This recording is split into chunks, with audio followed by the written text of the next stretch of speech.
Welcome to Soul Knowledge. I'm your host, Rocky K of Tune Into Wellness. We are souls having a human experience, and this podcast is where we remember that. Your soul has lived lifetimes. It has a history, a purpose, and a wisdom that goes deeper than anything your mind can analyze. My work through Reiki, hypnotherapy, past life regression, subconscious healing, and intuitive transformation is to help you not just learn about your soul, but to actually know it. Here I'll be sharing real stories from real sessions, lessons from the unseen, and truth telling about what healing really looks like. The messy, mystical, holy, human, sometimes hilarious, often uncomfortable, absolutely life-changing parts of it all. And I'll warn you now, if you don't like the honest language or the occasional well-placed F-bomb, this is not the podcast for you. Because sometimes the most spiritual thing you can say is, fuck this, I'm done repeating this pattern. So let's take a breath. Tune in. Let go of what you think you know. And let's drop into the wisdom your soul's been trying to give you all along. Welcome home.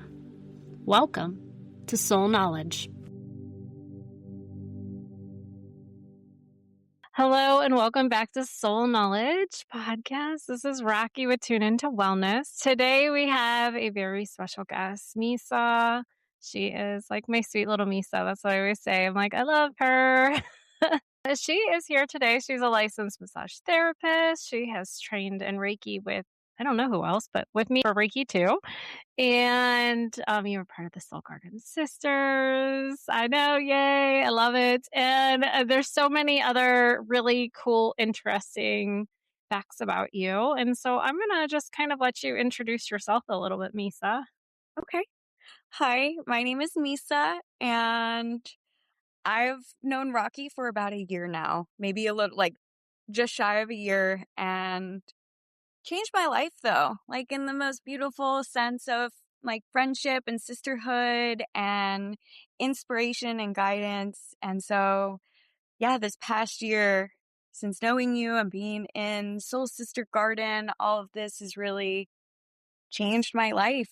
It all started with just saying yes to the mini retreat with you in summer. And that was like just a thing I saw on Instagram. And I went, man, that little mini retreat, Bloom retreat looks literally right up my alley. But then I started like talking myself out of it. Like, I don't know anybody. I don't even know like what this mini retreat really would be. But then I was like, just do it. If this is coming up and it feels right, just do it. And it was like, I remember the icebreaker was asking like what your favorite flower was. And Rocky was like a yellow rose. And I remember being like, oh, that reminds me of like my grandmother. And then I think like a hibiscus may have come in. Maybe not. Might just be putting that because, you know, Hawaii girl. No, I definitely would have said a hibiscus. Yeah. Oh, yeah. Okay.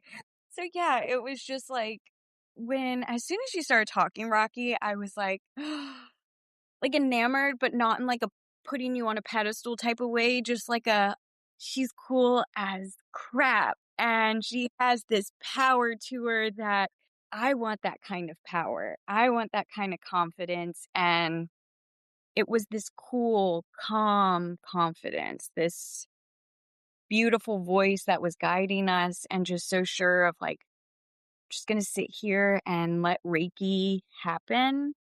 And I remember just being like sitting there and experiencing it all and being like just so amazed, just like, oh, this is cool. I have never heard of anybody intuitively doing Reiki like this too. And it was just like from there I knew Rocky. I was like, oh, she just stepped in gum with me because she's not getting rid of me. This is some gum you're chewing here. Yeah, I was like, shoot, I don't want to go anywhere. And then you started the Soul Garden Sisters and jumped on board with that. And I can definitely say I have some beautiful friends and just women that are family now. It's not like family. They are family. So. Oh, yeah. Oh, it's such a a great group of ladies, and I know that there were some people that had some reservations of adding new people, and we just got some new people in there, and I'm like, I mean, I really put some vibes out there. I was like, I really want very specific people to come into this group that is going to mesh and become just another sister, amongst us. And the ladies that have joined, they are definitely, So cool. yeah, yeah. So they're going to be great. So I know as they come, they're going to become family just as well. So either way, yeah. So it's a good group of women, and you're definitely one of the good ones. I love you, and I love having you there. Just because you have this just a really a beautiful soul. Like it's just like this little. I always say you're like my little Misa, but it's like you do have this tender, soft love, and there is a confidence to you, and maybe you aren't able to see that confidence, and I definitely see that. And if you don't mind my sharing, when I do Reiki on you, you always have so many ancestors around you, and it's very obvious. Like when I get that energy that you are held in respect. And so I love that about you. So maybe that's something that you're coming into, is that confidence and that understanding. But I'm telling you, you are held in very high regard, and I feel that every time I step into your energy. So I think that's just, we're going to keep working on that though, girl, because that's the cage or whatever I saw you breaking out of, right? Yes, we're getting you out of that cage, girl.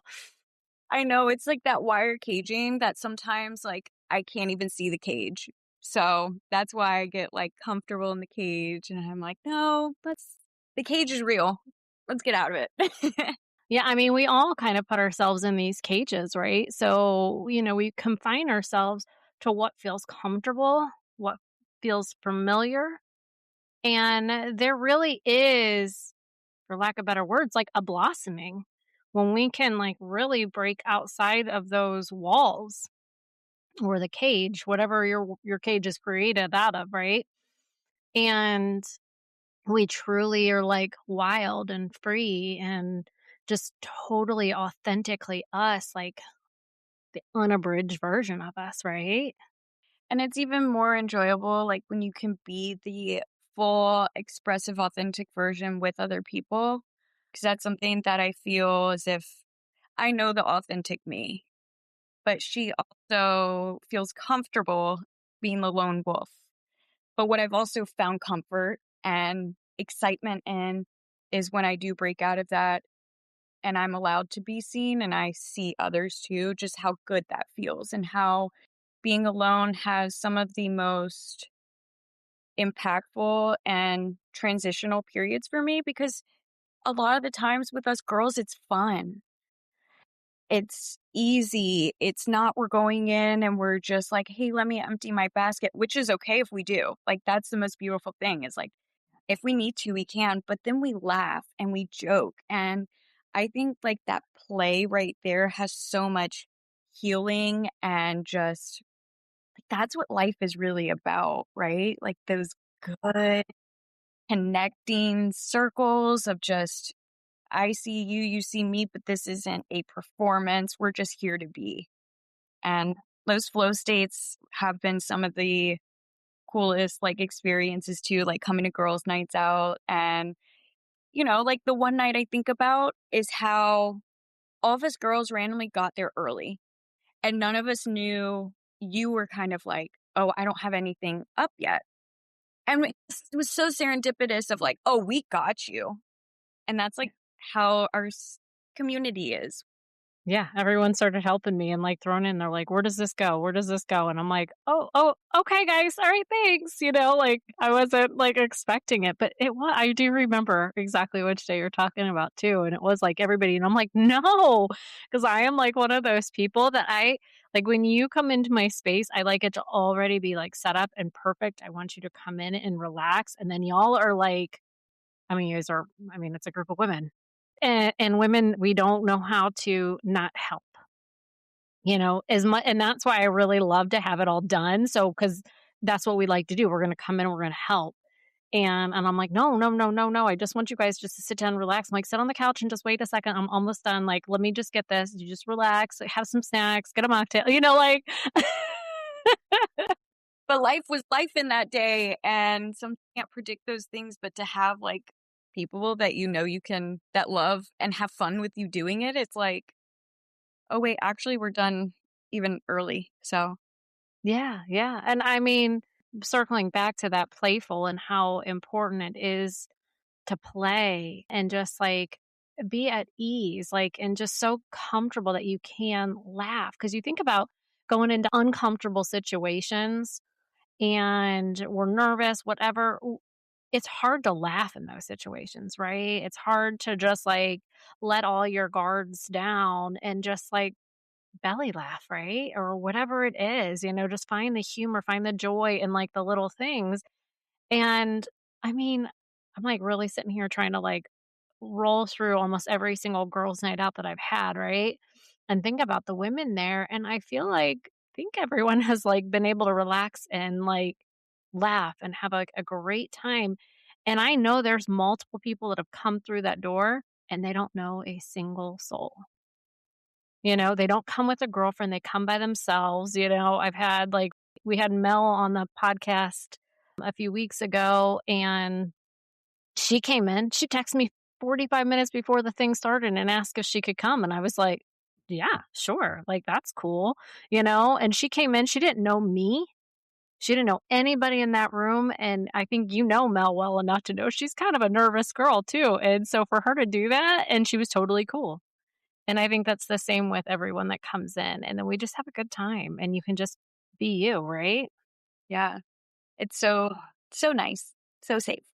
Yeah, it is. And I also want to circle back to your comment about the lone wolf.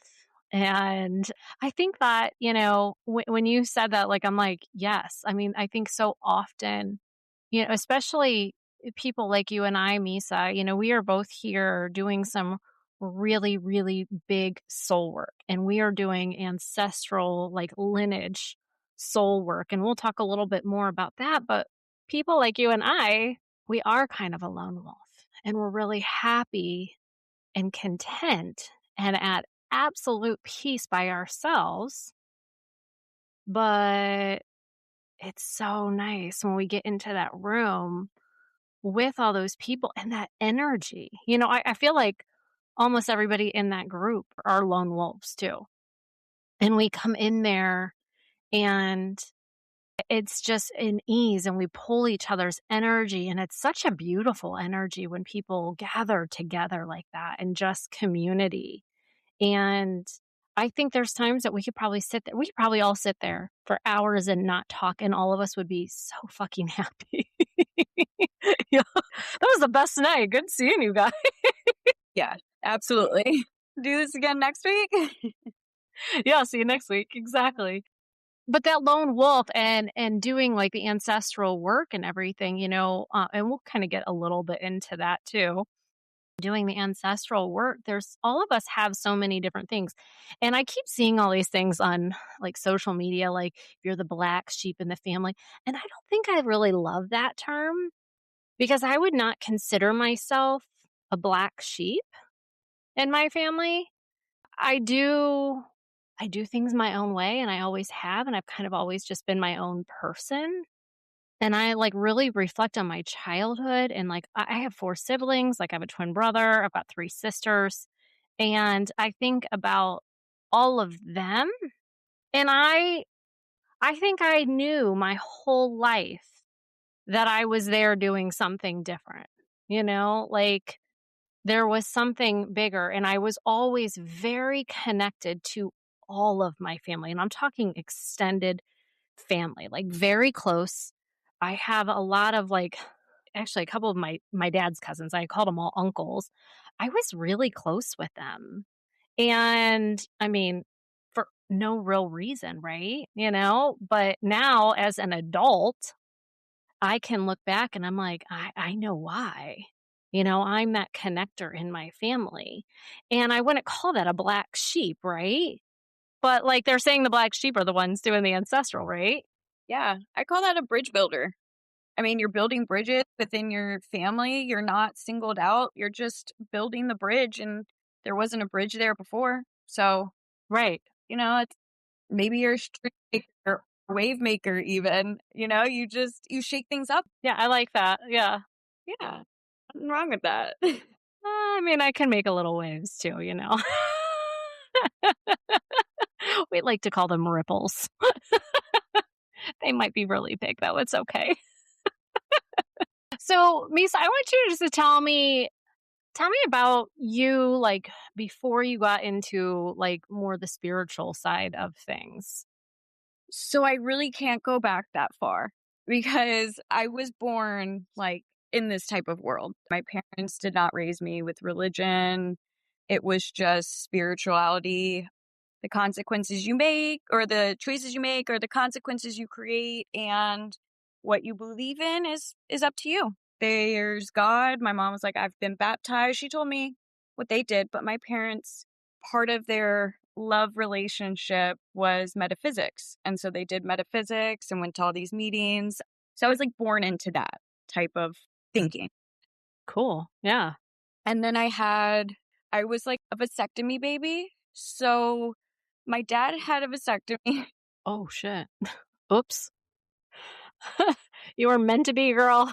Yeah, very close call. So there was like a time in my life when I was younger of having those thoughts. Like I remember just being like, well, if I was still born and I wasn't supposed to be born, then there's more to this life, and what is there to this life? And I was very sensitive as a child. I'm still very sensitive, but I think beautiful thing. Oh, you're very sensitive. Yeah. I just took this course on opening up to the mystery, which is snuggling up to mortality and learning about death. And what I realized in this whole course is I've been craving deep conversations like this since I was little. And I just found it was easier to become the lone wolf because I didn't have anybody to talk to. Nobody really or I didn't even know how to completely articulate what I wanted to talk about. I saw a man drown when I was about 9 or 10, so that really impacted my life as well and the way I viewed, the world and life and death even. So I say, like, I can't really answer that. Like, it's just kind of been ingrained in my whole being. Yeah, that's who you are. I love that. And now I would love to talk about this class you took, or was it a workshop, or tell me about this. Like, I want to hear about this. So anybody could take this course, but it's only one time per year in the beginning of the year. It's this company called Heal Well, and they train for oncology massage, end of life, death dueling. So I have where I want to be the bridge for animals, and I want to help bridge the passing with the ones that are here, and to be kind of like how we are in Reiki. We're the neutral vessel. And so yeah, I snuggled up with death for six days every night on Zoom for 3.5 hours with people all around the country, and we talked about what it means to die. What does that mean to us? How have we encountered death in our lives? And yeah, what does that mean? And so for me, it's life and death go hand in hand, but we all are living knowing we're going to die, but there's never really this whole conversation around death. My conversation around death happened, like I said, when I was 9 or 10 and I saw a man drown. But it was this happened on vacation. It's sad. His life mattered type thing. And we said a blessing, but it really was like my brothers were like, we're on vacation. Let's keep going. Yeah, I can see how that would, like, hey, let's not kill the vibe here, right? Yeah. Oh, Oh, yeah. But I was like, I was throwing up. I was everything. I was like, I don't know how to process this. And so now that I'm 32 years old and I get these beautiful opportunities and hear about courses that I could deep dive, and I'm not going to say that I'm not scared, but that's bravery. Bravery is being scared and still doing it. And I want to live this life with such reverence and such meaning that when people encounter me and they come across me, they are like not impressed by me, but they start to think about life, the hearts, the symbols, all of those things that you see in nature, because even if our spirit does die, we get to live on through nature because that's what happens. Sentient beings, we get to come through. But yeah, it's just a beautiful hand in hand correlation with life and death and being with people that are also clenching their butt cheeks scared, but still talking about it. It's made me realize, like, oh, we're all in this boat and we're all knowing this is going to happen, but we're kind of dissociating from it. And we are not really facing, I mean, we are, a lot of people are, don't get me wrong, but like for me, it's what's my own mortality mean. And I'm going to die. Yeah, we're all going to die. Absolutely. So, what do you think that this course shifted in you? To just do it. Just do what? Like what you want to do in life or? Like, yeah. And like when I visit my grandfather who's on his way out, it's showing up differently. Even for my not taking things personal with my family. Like they have lives. Like there's not mistreating, people are stressed, things like that. But what I learned for me personally, a huge thing is getting curious. Curiosity has some of the biggest antidote to anything in this life. Get curious. You may not get the answer, but get curious. And that starts creativity. That starts all of this like forward movement. And so I would say be curious now while you're living, because this whole world we're living in is magical and you have experienced it so much of the unexplainable energy that's still there. And that's where I'm like, we're so scared, but it's so also cool. It's really cool that we do have an expiration date. I think that's pretty cool too. I don't want to live forever. So might as well make it. Well, it depends on how I'm going to live forever. Could I be 32 forever? Yeah, you're right. My body maybe feel like it did then. I don't know. So pre-knee surgery days for me, I don't know. That's what I'm saying. Like it just really put in perspective of like my own life of like just do it now. And I'm not it didn't change me 100%. I'm still going to go through where I'm self-doubting, people pleasing. Don't get me wrong. I'm not just Oh no, we're gonna get rid of that on you. Don't worry, girl. in time, but And honestly, that does it comes I think it comes a lot with age too, and I mean I only have 13 years on you, but I can tell the difference from when I was your age to mine, and there is you get a lot more comfortable in your skin, which makes you just a lot more confident. And I do think a lot of that comes with time. And I know there are other women that are out there in their 40s that could think about when they were in their 30s and how different, wildly different we are from then. Like, I mean, at this point in my life now, I've raised two humans. Like, they're adults now. Like, what the hell? So, I mean, there's a huge difference. Like, my girls were toddlers when they were your age or when I was your age. And now, like, they're literally adults. It kind of is like, yucky feelings. No, but and it does. It comes with age. And I think that's going to come too as you get more comfortable setting boundaries too. And I think that's really important for people to set boundaries, but then also to respect other people's boundaries, right? And I don't think that that's a problem for you to respect, like somebody's like, "Oh, okay, all right, like whatever. All right, I guess I don't want that. But not everybody likes when people set boundaries. So I hope that anybody listening, if somebody sets a boundary and they're like, yeah, no, be like, okay, cool. I respect that. And I think collectively as a society, we need to get comfortable with people having boundaries so that we are and I hope more people get comfortable setting boundaries, because that's, being authentic to us is setting up like knowing who we are and knowing we're not stepping outside of that. And I know that, like, I've raised my girls. Those girls are really fucking confident. These girls got some boundaries. And I'm like, "Geez." I'm like, "Hold on a second, I'm your mom."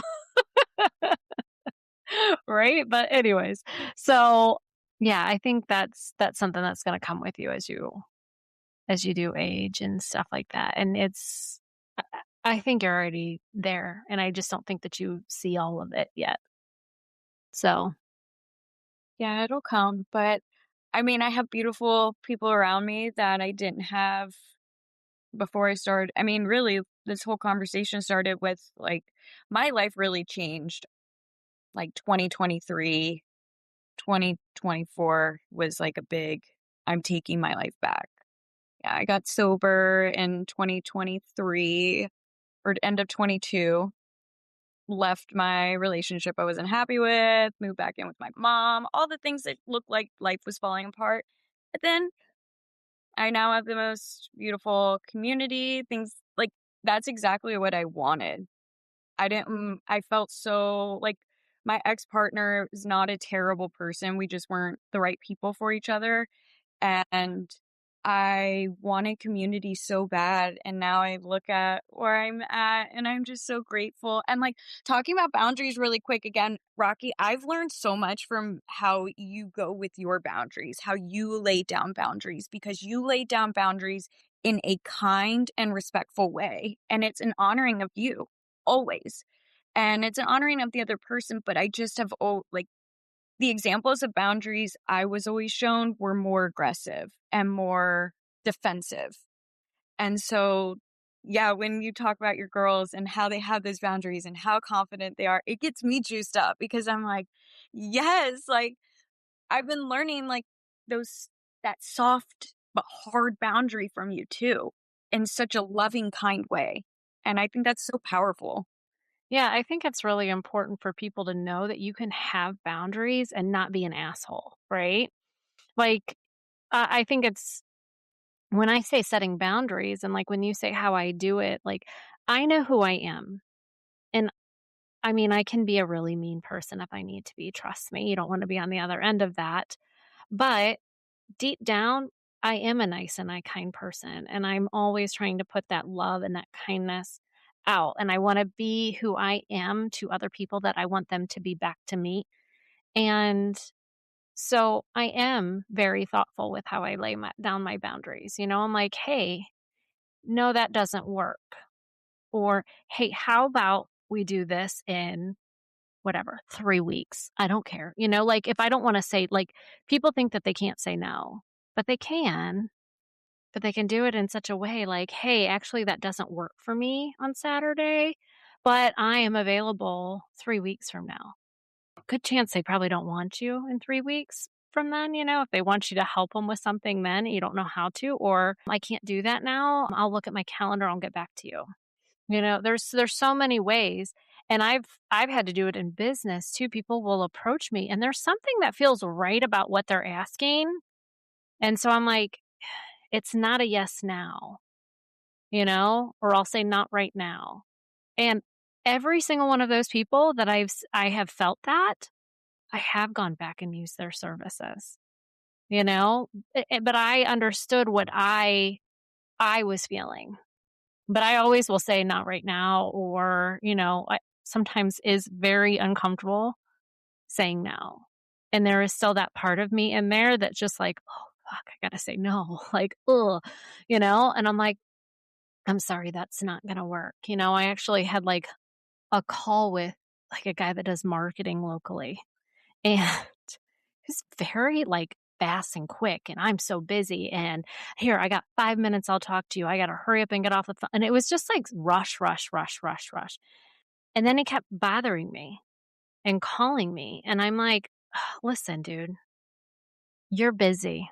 And he's like, "No, no, I'm not that." And I'm like, "No, that's what you keep the vibe you keep putting out to me, and you keep like every text message of his, 'Hey, I have 5 minutes, because I'm real busy. I've been busy this week.'" It's like all that. And I'm like, "It sounds like you're too busy. Like this isn't gonna work." And I was really happy and I was really proud of myself. I'm like, "Listen, your vibe is not matching mine." I don't want somebody that's so busy, and he was just like, wait, and you could see he was like, cause it was a method, these people, they try to like make it look like they're really, really busy. So that I think that they know, maybe they feel like they're like superior, or I think that they're really good at what they do because they're so busy. No, I don't want that quick, fast, busy, right? I want that calm, steady, that grounded. Hey, I set 15 minutes aside for you. Let's talk 15 minutes. Okay, I respect your time now. 15 minutes is up. Let's get off the phone, right? That's your boundary, right? And even with like the holidays, we talk about the boundary. I know we talked a lot about in the Soul Garden Sisters about boundaries, like the holidays. Know your limits with your family. Don't go home for longer than you can handle. Have your escape, go for a walk outside. I think, we were talking about going for walks outside. Like if you just need like a minute because the energy gets so crazy, like we're all sensitive people, right? And we can do this. We can go outside. Let's go walk our dogs, right? Misa, we both have our dogs. Like, let's go walk the dog. The dog needs to go outside and get some fresh air to reground and get out of the chaos, right? So boundaries are super important. Playing, super important. Knowing that you're a lone wolf, not necessarily a black sheep. Breaking out of cages. We've also been talking about like getting out of our cages. And what I would love to chat a little bit more about is your animals and wanting to be that bridge to the other side for them. And I mean, I have seen this in your Reiki sessions. I think if I'm correct, you've had stuff come up in hypnotherapy as well with me. Let's talk about this. Like, when did you first start like having this, connection with these animals and finding these animals and wanting to make sure that they transitioned?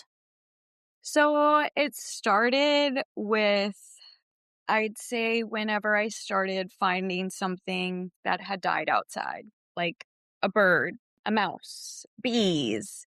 Bees really started it for me. And I felt like they deserve such I know your spirit's gone, but let's give your body back to the earth. And then I always build a mandala out of leaves, whatever I can find around me with nature. And as I kept doing this, I was like kind of talking to myself like, "Oh, you're such a weird little girl. Like you're the weird one that's going and burying all these dead animals." And then I started like being curious about it and just being like, "But what is it? What are you doing?" And I'm like, "Well, I'm honoring. I'm doing a ceremony for the life that has lived, and there's no one else around to give it this last prayer, this last chant, this last life, this last bit of life of like that I have in this life to thank the life that is left." And so it just started to keep happening and keep happening. And when things like that in life keep on happening and showing up and being like on a random walk with my dog, I never go this way, and then I look down and there's a dead bird. You can't tell me that I didn't come here at this time to honor it and give this back to the earth, give it its rest. And so the fact it just kept happening. I'm like, okay, I will keep doing this beautiful job. I mean, I get excited about it because I'm like, yeah, it's dead, but like I have so many stories of like stopping and picking up like a dead owl on the way to your meditation night. And to me, it's like I get to honor this, throw it into the woods, and then it gives me a feather. And I mean, it's not that it needs to give me anything, but I don't know. I just feel like there's just such deep, deep, deep meaning for me to do these things. And I had to put my cat down last month, and he was my first baby. He was he's who made me a mama. I don't have kids. So Yeah, that's all right. We have fur babies, man, for sure. yeah, exactly. He like definitely made me that mom, and I got to put him down the way I wanted to, and that was connecting with every single person that walked into that room, because it's not just saying goodbye to my cat, but it's also honoring every single life that's in here that is helping us transition. Because that job as a veterinary tech, as the vet, that's not easy. And it's not like I'm carrying them of like, oh, I need to help them in this moment of time, but it's, I appreciate you so much, and thank you for being here, and thank you for having the bravery to be here with me and my cat at this time, and just thank you. Thank you for showing up too. Putting on music for him to, I know he might not have been really listening to it, but they say the last sense to go is your hearing. And as he was like, his eyes were starting to really dilate and I could tell the life was leaving. The music I put on, it just had all these birds. They were just chirping. And I was just like, go chase them birds, buddy. You're free. And I did have a moment where that sedative hit in and I went, oh my God, I don't want to do this. I don't want to do this. I don't want to do this, But you just it's just like what I hear from birthing a baby is every single woman, the first time it happens, goes, I can't do this. And then she does it. So there's just that point where I was like, I can't do it, but no, I could do it. And then I took him home, buried him. I got to chant. I got to sing. I got to do a mandala of flowers. And my mom and I built this teepee out of sticks that fell last year for the garden. But now it's the teepee for him. And I say to people all the time, I know it sounds crazy, but this is his transportation. He gets to go from the mound he's under to the spirit world. And if he wants to come back down, he can. But I just feel so at peace with all of that. And I would love to be a bridge, to just be the bridge, standing on the bridge with somebody if they need that hand, if they're just so scared, because I felt the scaredness too. But what mattered more was the way he passed. And that was with love and with peace, and not for him to know I'm scared, but for him to just, it's okay. And I love you. And thank you. And I'm sorry. I'm sorry for some of the things that I did and didn't do, but that's not why we're here. But just know I love you and you're the best cat in the world. So, yeah, I envision when I buy a house, I'm going to have land and I'm going to have a pet cemetery. And yeah, I just feel this beautiful calling of, with death, there's life, and with life, there's death. Yeah, I love that. I know, the one time I did the Reiki, and it was kind of when we first had the conversation about it, like in my mind's eye, I could see this horse, I could see this like graveyard cemetery, and I was just like, what does this mean? And you're like, I think I want to be like a death doula for animals. And I was like, so I really did see that, right? You know? And I was like, okay, all right. And then we did that hypnosis session and you went back into a past life and you were a Native American. And like there was a big sense of obligation of burying bodies and making sure that the bodies were taken care of as a sign of respect. And so like when we talk about that, that's like your soul's purpose. Like you have been doing this not just in this lifetime, but in past lifetimes.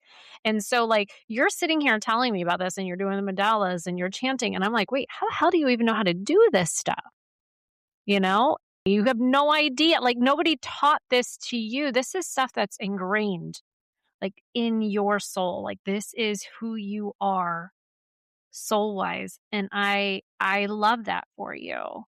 And I think it's a truly beautiful gift. Like I've never shied away from death. That's not something that like I'm like, hey, that's just part of life and everything. I'm not saying that it's not hard and sad and all that kind of stuff, but like I don't have that innate sense to want to bury, to do like all these symbols, to chant, like this kind of stuff. Like that's just not something that I am drawn to. So when I see that in somebody else, I'm like, this is is so fascinating to me. And I think it's such a gorgeous and a beautiful gift because you can feel the passion you have. Everybody that just heard your story, they know, they can feel how passionate you are about this. And I want to emphasize too, like, sure, this might become something that you do as a job, maybe at some point in your life. I mean, you're still really young, so so much can change, honey. I'm open to it all. But also, we can have big purposes in life, and they don't have to be things that are sources of income, you know? And so that is part of your purpose. Whether you choose to make it a source of income or not is, that's going to be up to you. But I think it really is a beautiful gift. And I definitely look at different animals, like when I see like something dead on the side of the road, I think of it totally different now because of you. Because I'm like, oh my gosh, I should probably bury that. And I'm like, like on the highway or something, I'm like, oh my God, like I saw a puppy dog. Like I was like, oh my God, somebody is missing their dog and it's there. And I was just like, but I was like driving to Florida. Like I was not like, didn't have a shovel in my truck. No, I feel that. I know. I've even thought, I'm like, should I get a shovel and a bucket and like just start burying animals when I see them on the side? But like maybe in time. But right now, we'll let some of those. Yeah. So I was just, now I guess I kind of say like a little prayer. I'm like, I hope you had like some sort of good transition because I feel like that's what Misa would do at least, at minimum. That's literally at minimum when I'm driving by, I just say a little blessing and thank you for your life. And hopefully a vulture comes and eats it and can get a little something in its belly because it's the circle of life. Yeah, absolutely. I mean, there is a circle of life. It just like death is part of life. Yeah. But if I can make it beautiful, girl, I'm gonna make it beautiful. So There's no doubt about that because that's what I truly love about you.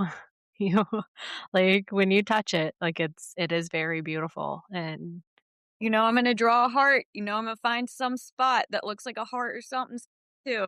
Oh, yeah. So for those listening, Misa loves her heart. She finds hearts in like literally everything. And it's so fascinating. And we were just doing Reiki the other day. And I was drawn to pull a card from a deck that I have not pulled for you before. Have I ever pulled from that deck for you? And I was just like, I've got to pull one from this deck. And so I pull it off my shelf and I pull this thing and I just started giggling. And you're like, what? I couldn't even help it. And it was a big golden heart on this like card. That was the only image that was on it was this big golden heart and it said healing heart. And I just started giggling. I was like, I couldn't even because I mean, I see hearts and I'm like, there's Misa. I think of you when I see hearts and dead animals. There you go. it's a good pairing though. I mean, I'll take it. I mean, there's Misa. Dead squirrel over there. Like somebody. If she was here, she'd be digging a hole. Yeah, I know. So, oh, goodness gracious. So, yes, I hope it does become, something that you do. And now, something else interesting that you like to work with is bees. Oh, yeah. Yeah. Yeah. So, tell me, how did you get involved in bees? Like, what do you do with bees? So, girl, I'm telling you, my life lately has just been like things showing up and saying yes. I'm telling you, there's no scientific whatever to it other than I'm getting messages. Okay. So last summer, I started noticing my parents' butterfly tree has bumblebees and honeybees. And I was like, well, that's pretty cool. And then I went out to my car one day and there was a honeybee on my car, on the hood of my car. And I just started talking to it. And I was like, hey, sweet one, how you doing, girl? Like, what are you doing here? And she started crawling over to me and like putting her little legs up. And I was like, girl, I gotta get going. Like, you gotta go home too. The sun's setting. And so we just had this little like banter. And I was like, if another bee shows up, there's something calling me. And sure enough, it was like every day I'd come out at my parents' house, go in the pool, I'd save a bee, go outside, dead bee, just random things. And it's really not random. They were like getting my attention. So, I got curious. My curiosity got the best of me, and I posted on Facebook, and I was like, "Hey, I'm just curious if anybody does beekeeping around here. I know nothing about nothing, but I'm interested." And then the sweetest man, Jeff, he reached out to me and he was like, "Yeah, my wife and I, we have beehives. Like, come on out." And so all last summer, him and his wife, Ramona, Jeff and Ramona, had me out at their house, and I'd come and check on their bees with them. And I'm still waiting for my initiation sting. They're such sweet girls. They are. I don't think you're going to get it. I don't think you're going to get that initiation sting. I don't think so either. I think when it happens, it's going to be like an accidental thing. But I'm in a 3-week course right now, 3 weekends every Saturday with the Southeastern Beekeepers Guild. And so anybody's open to join. This is not like a closed community or anything. $20 for the full year, and we meet every second Monday of the month, and it's a bunch of beekeepers, and we just talk and share about what's going on in the hives. And I think it's really funny that I should mention, though, my parents' business and what my full-time job is I work for pest control. So, with all that being said, it's like, I am the, so, but we don't kill bees. But yeah, it's just this real funny full circle, like, here I am, and I will be doing pest control in my hives. I have to do veromites, moths, all of these different predators that come into the hive. So I'm happy to be pest control for them. I will be I'm really excited though. So learning how to beekeep, and I'm just doing it out of the love for the girls. There's not like an end goal of honey or wax, even their propolis or their venom. I'm not out for what they can give me. Once again, I'm just curious, and I am fascinated by the way they live, and it gives me such a sense of purpose to be around them. There's this unexplainable conversations that are always going on. And I think that that's part of the intuition of like whatever you want to call it, God or source. I think that that's where, for me, I get to feel connected and plugged in with that. Yeah. I mean, and when we talk about like bees in general and like circle of life, like our life, our food sources are reliant on bees. And as the bees are dying off and being killed from pesticides, like it's impacting our food sources. And so I think it's really important to have these beekeepers, to have these people coming in and protecting these bees so that we have a food source. I don't think people really they don't want they want all their grass to be super green and beautiful and all this lush stuff and aren't thinking about that ripple effect, right? Everyone cares so much about like the looks of things versus the impact of things. Absolutely. And they're gentle creatures that are very misunderstood just because they have a stinger. People are scared. I mean, and people can be allergic to them. I get it, but yeah, they're doing a lot of hard work, and there's in one hive there can be up to 50,000 bees. And so you start to think, if people keep on helping these bees and like talking about the European honeybees and not the African honeybees, because the African honeybees are starting to take over. And what that means is African honeybees are extremely aggressive.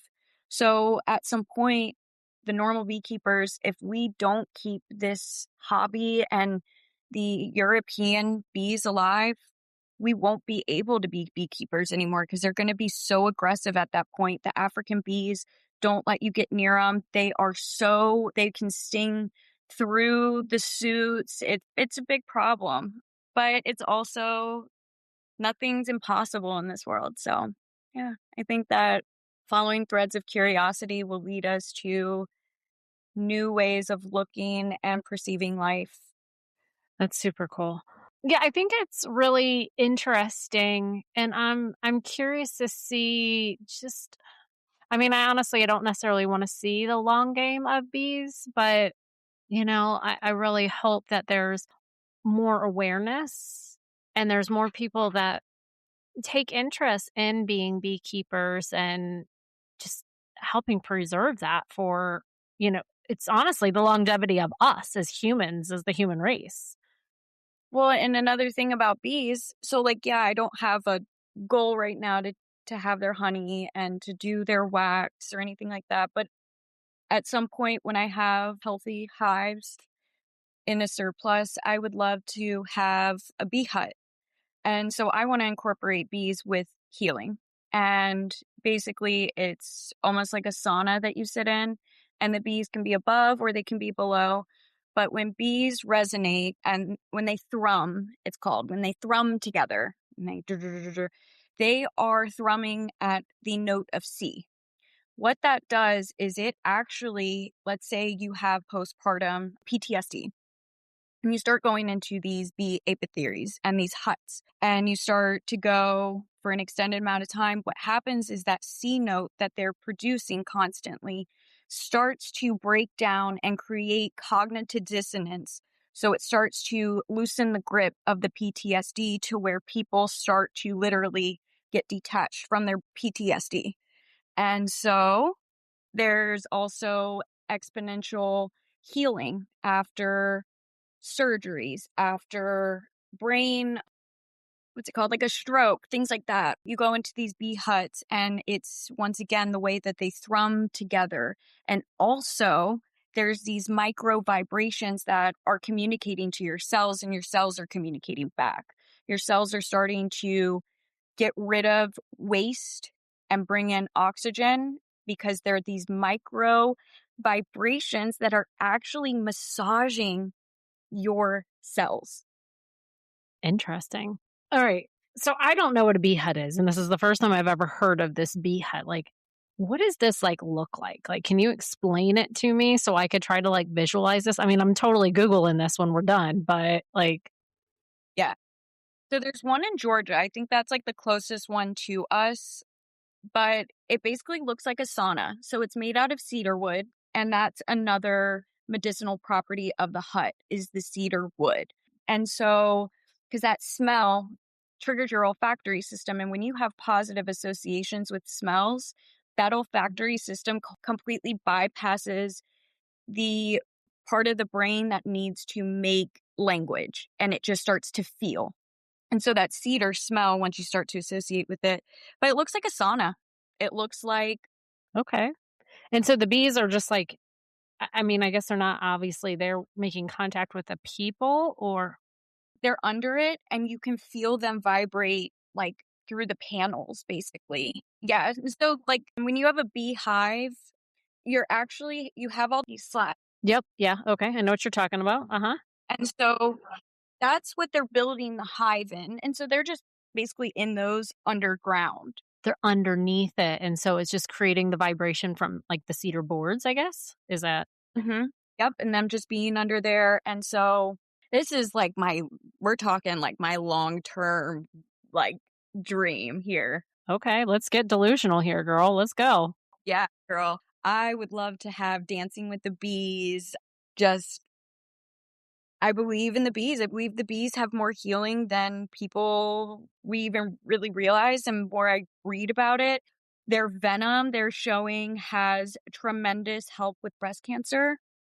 I think it's like, don't, I don't want to say this number, but I know it's really high. I want to say it's like 80 in the 80% of like it'll kill cancer. Like it's not going to completely get rid of it, but locally, if it's there, I've heard the bee venom.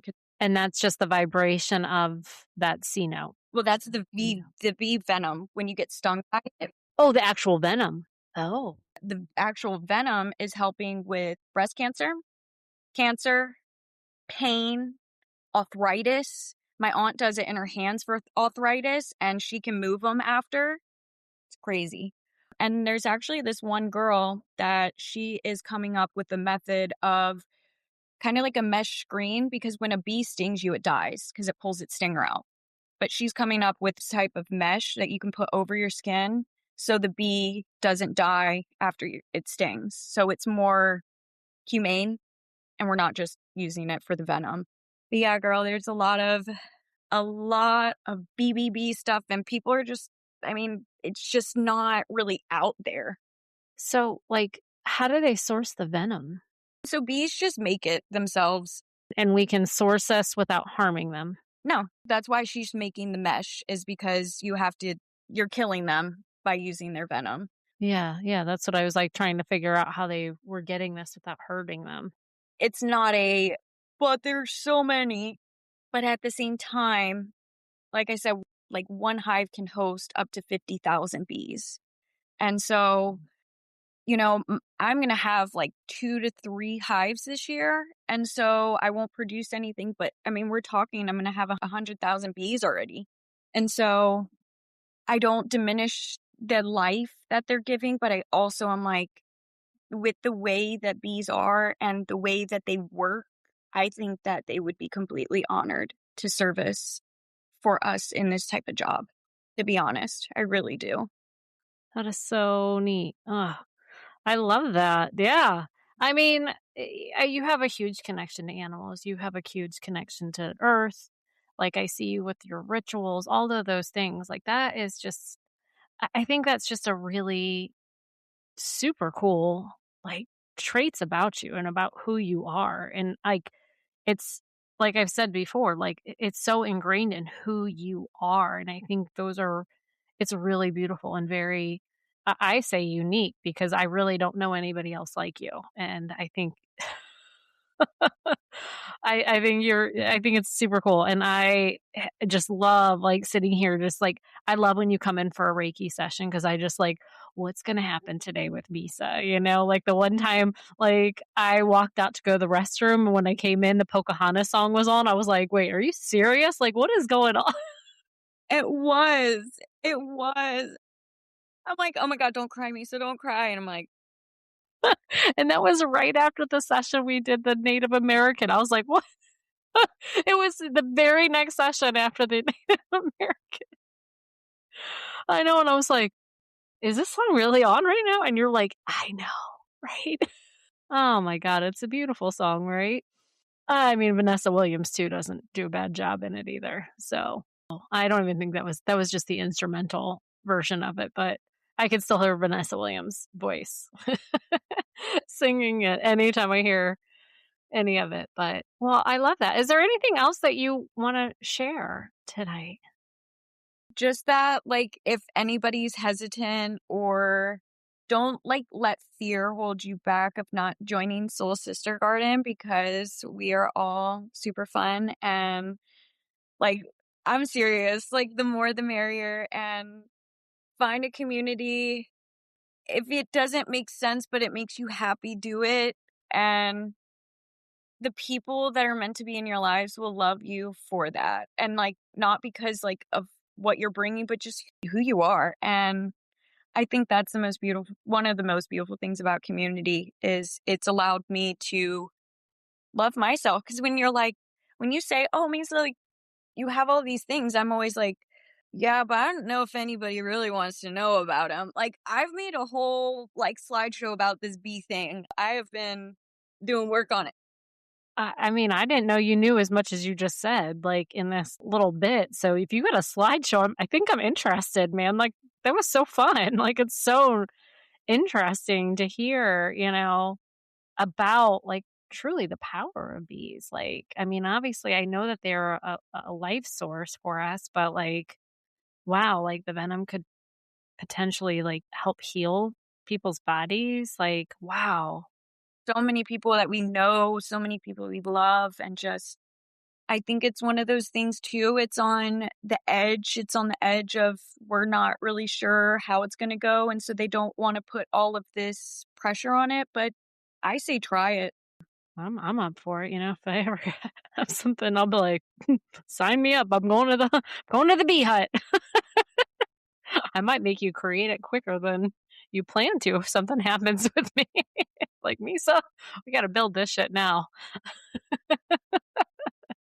You just got to get a good carpenter. I know one. So, yeah. Oh, well, yeah, I was like, my husband can help. Here we go. Yeah.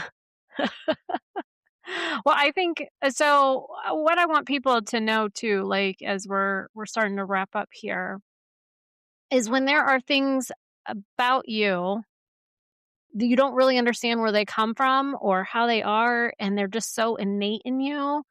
I definitely encourage you to explore that. I think had you not been connected to me, you would have all these connections and have all these things that you're doing and have no idea where they came from. And us going into these past life regressions and seeing how they have come in other lives. This isn't just a this life thing. Like, you have so much knowledge of all these past lives, and it's just there. Like, and it's not like someone in this life has taught you that. And I think that's really important for people to like really explore these things that they are drawn to, and understanding that. And past life regressions really can help make sense, and I know there's a lot of people out there that have the abilities to see people's past lives for them and tell them all about it. And I think it's a lot more powerful for you to actually go in and visit it, and be in that time in your soul's life and really feel and understand. You get so much more information when you go back into the past life versus someone be like, oh, well, I saw you were like, you got hung and da da da da. Like, I've had people tell me that. And I'm like, okay, I've never been in any of those lives that have been hung. Okay. And I'm like, all right, cool. I don't know what that really means. It doesn't mean anything to me, but I have gone back into my past lives where I've had my head chopped off. They mean something, like it means something. It's different. And so I encourage people, they can reach out to me if they want to do one. I can do them virtually, like over Zoom. I can do them in person, Virginia Beach, but Do it, do it, do it. yeah, it's like, I think it's super cool. And you can learn so much about the themes in this life from your past lives. And we get so much knowledge about who we are. Yeah, you're taking like your power back too by not putting that into somebody else of like, oh, tell me what's happened to me. But you're like, tell me what's happened to me, because that's what's coming through of what you need to hear. And I think that's kind of what I'm hearing from you. And I can validate that from personal experience of the things that have come through hypnotherapy have made sense in my life for me, for where I'm at, not just when is this going to make sense for me in my life? Because I've had readings where it took years for that thing to make sense. You know what I mean? But with hypnotherapy, it's an instant, oh, my life is actually still repeating some of these patterns, like is repeating some of the things I've done, or felt or protected myself from even. Sure. Yeah, absolutely. And it just gives you just that much more of an awareness. And it takes away some of that like power of like, it brings back your self power, but takes away that like, I don't understand this weird thing about me. Right. You have more control. Like, you have the control of it and understanding and awareness of the whys and all that. And I think that is very empowering for people, in those sessions. So yeah. All right. So before we get off, you have to answer the last question, our final question that I ask all of my guests. So what is, yeah, thank you for the drum roll. What is one moment in your journey when you truly tuned in, when you realized your soul was guiding you? This is like really easy, but like, my dog means the world to me, but getting my dog, there was that I didn't even see her face. The mall told me I couldn't even hold her. I went and bought a mall dog. That was not like my plan. But when I saw this little body of a dog and I couldn't put my car keys in and there was all these things, I went, my soul is just, there is no, if I turn away from this, we're having a life full of regret, and that's not what we're doing here. So that call to get my dog to go in, I mean, and let me tell you, that dog has changed my life because I love myself the way that she sees me. I never saw myself in the eyes of unconditional love outside of my family or friends or anybody. And here was just this little thing that came in and loved me and just sees me for who I am and what I am. And I can depend on her and I can love her. And she's going to teach me the biggest lesson in this. Oh, I'm going to cry. She's going to teach me the biggest lesson in this life of death and life and death. And when that bridge comes, I can only reflect on how much this little girl has changed my view and my life and my love. Shit, now you almost got me crying here. Because I mean, I love Ruby because Ruby is a really freaking cute dog. And, and we actually haven't seen Ruby in a past life, have we? We might have to explore this now because, my dog Frosty has been in 2 of my past lives. And like that is my soul dog and I know it in the first moment I met him too. Same thing. So, yeah. Now, yeah, we might have to come back like on this one and start talking about soul animals, but we got to go back and we got to see where Ruby is in your past lives, okay? Yeah, I mean, I love that for you. I love that Ruby brings that to your life. And I don't think that people that don't have animals really understand the impact animals have on their lives. Like my husband never grew up with an animal. He had a turtle, okay? He had a turtle, which we love Hot Rod, okay? We love his turtle. And he was so resistant to getting a dog, and now we have this dog, and I don't know how my husband has never had a dog before. Like, he plays and has so much fun, and my husband is such a kid, and it's so good for them. Like, it's so good for us to play, and if that's what that animal does for us, like, that is soul healing. That's what those animals do for us, and I think they're really beautiful, and I'm not gonna talk too much because I feel like this is a whole episode of its own with animals and stuff, so I I am gonna stop that conversation there, and I'm just gonna plan for a podcast about animals because that's kind of been in the back of my brain anyway, and we could sit here and talk about this for, like, a whole 'nother hour. But, yeah. So, anyways, Misa, thank you. Thank you for sharing your love of animals, of the transitioning and bridging them into the afterlife, bringing that awareness to death. And, as much as people are uncomfortable with death, it really is a beautiful thing. We all will go there and, you don't have to be comfortable with it, but there has to be a part of you that understands it and has a sense of peace with it because wherever they're going, I'm pretty sure it's a whole lot better than it is here. Am I right? And I think I love that you give that respect and love to those animals. And they're animals you've had no connection with, you just have that obligation. And I think it really is something beautiful, and I know that your ancestors that are always around you that I feel every time you step into my office, they're so freaking happy with you. Like, you're really an incredible human. I think you're gonna do really incredible things in this life, and thank you. Thank you for coming on the show today and sharing your story. I can't wait for you to have this presentation about these bees. Like, I feel like we're going to open my office up and you're just going to teach us all about bees because I will share. I'm like, tell me more about these bees. Like, I didn't even know half of it. I love bees because of flowers, right? Because I love my flowers. We all know I love flowers. And like, okay, I'm totally fascinated by this. So, thank you. And thank you for everyone.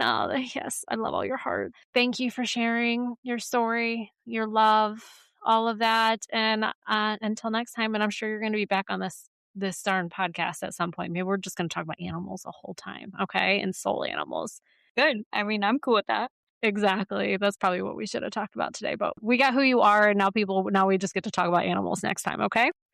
I love you, Misa. Thank you so much. Thank you for everyone that came in and listened to our banter today, and I look forward to the next time. Thank you.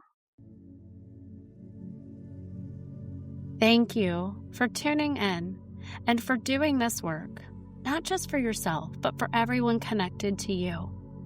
If this episode stirred something in you, trust that.